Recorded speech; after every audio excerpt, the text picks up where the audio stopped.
Hey everyone, welcome back to The Explainer. Today, we're diving into a really fascinating paper by Suman Nath about how political ideologies attempt to expand into new territories and how local communities sometimes fiercely fight back. We're looking specifically at the grassroots mechanisms driving political and cultural shifts in the Junglemahal region of West Bengal.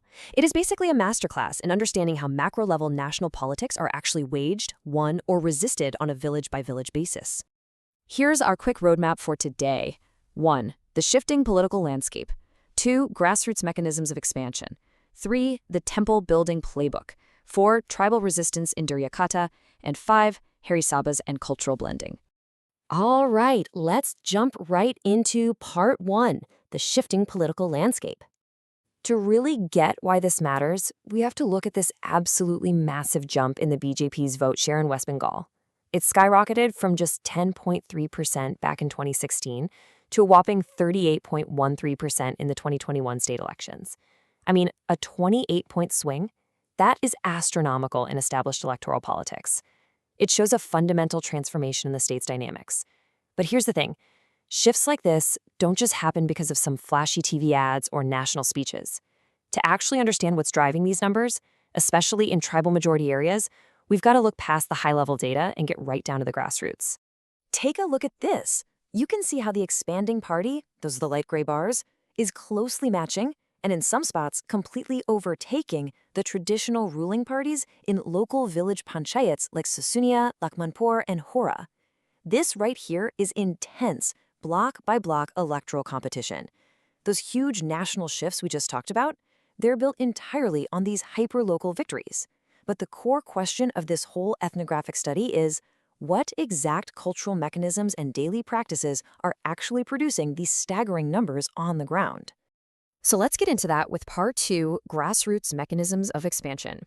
According to the research, local organizations are creating this incredibly compelling myth to highlight social divides, and they lean heavily on the grand narrative of the Ramayana to do it. Notice how traditional tribal symbols, like the bow and arrow, are deliberately aligned with Hindu narratives. It's basically likening tribal communities to the benevolent monkey army from the epic. And this framing places them in direct opposition to symbols like the fez cap, casting Muslims as malevolent outsiders. It's a highly calculated strategy to forge a brand new unified identity. By merging local tribal iconography with a major national epic, the expanding ideology creates a very powerful in-group and a very clear out-group. Which brings us to part 3, the temple building playbook. The fieldwork actually breaks down the exact sequence of this cultural appropriation into a reliable 4-step playbook. Step 1. Local groups initiate the idea, kind of planting the seed that the village is missing a specific, necessary shrine. Step 2, they select a site. And crucially, they often encroach right on a traditional tribal jahardin, which is the indigenous community's sacred grove. Step 3, they collect local subscriptions. This is a brilliant psychological tactic, actually, because pulling small amounts of money from everybody fosters this deep sense of shared ownership. And finally, step 4. They install the idol, usually painted bright saffron, and host these massive community feasts. And this whole process is designed to be a self-sustaining engine. The community subscriptions fund that initial installation, which slowly starts to substitute competing local deities. That initial momentum and the shared financial investment really consolidate community sentiment. Eventually, that unified sentiment generates enough funds to construct a permanent temple structure. Once that physical building is there, it solidifies the new ideology right into the landscape of the village. Then, the cycle just starts all over again, drawing in more people and more resources.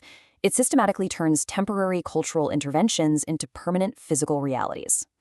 But it's not always a smooth process, which leads to part 4, tribal resistance in Duryakata. Right, so this top-down expansion is definitely not universally accepted. For a full decade, starting back in 2013, the Santal village of Duryakata actively refused to allow a Hanuman temple inside its borders. Despite repeated proposals from outside groups and even offers of lucrative monthly salaries for local caretakers, the village council just held their ground year after year. What this tells us about modern political expansion is actually super fascinating. Even in villages that overwhelmingly voted for the BJP politically, local communities are completely capable of drawing a hard line and actively blocking the cultural expansion that usually comes with it. Political alignment doesn't automatically mean cultural surrender. The study brings this resistance to life with direct voices from the field. Villagers explicitly assert their Sarna and Shali identities to reject the appropriation of their spaces.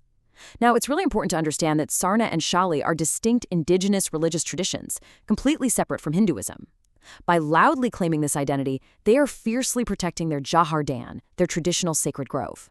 The community clearly sees that allowing external temple structures fundamentally alters their unique cultural and spiritual autonomy, and they simply refuse to compromise that space. No way.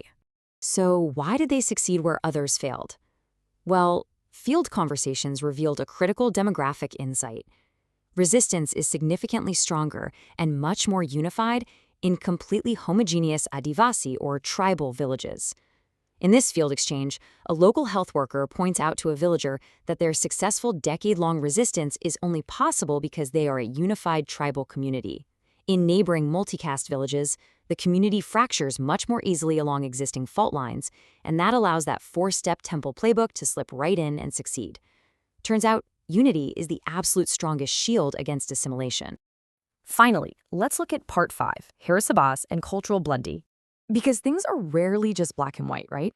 The research highlights the Harasaba as the ultimate gray area.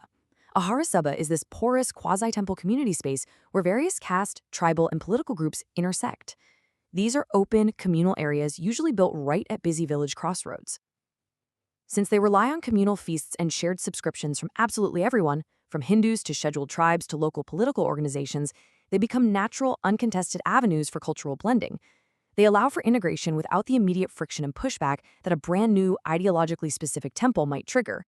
And that brings us to this crucial, almost unbelievable architectural irony. To prevent Hanuman temples from occupying their empty village council spaces, which are known as majithans, the Santal community is rapidly building permanent structures there themselves. But here's the paradox. They are building majithan that visually mimic the exact same Hindu temple architecture they are fighting against. It's wild. To protect their cultural autonomy and keep external temples out, they're filling their sacred spaces with structures that to any outside observer look almost identical to traditional temples in neighboring Hindu villages. As we wrap up, this ethnography leaves us pondering the true nature of cultural autonomy. Think about it.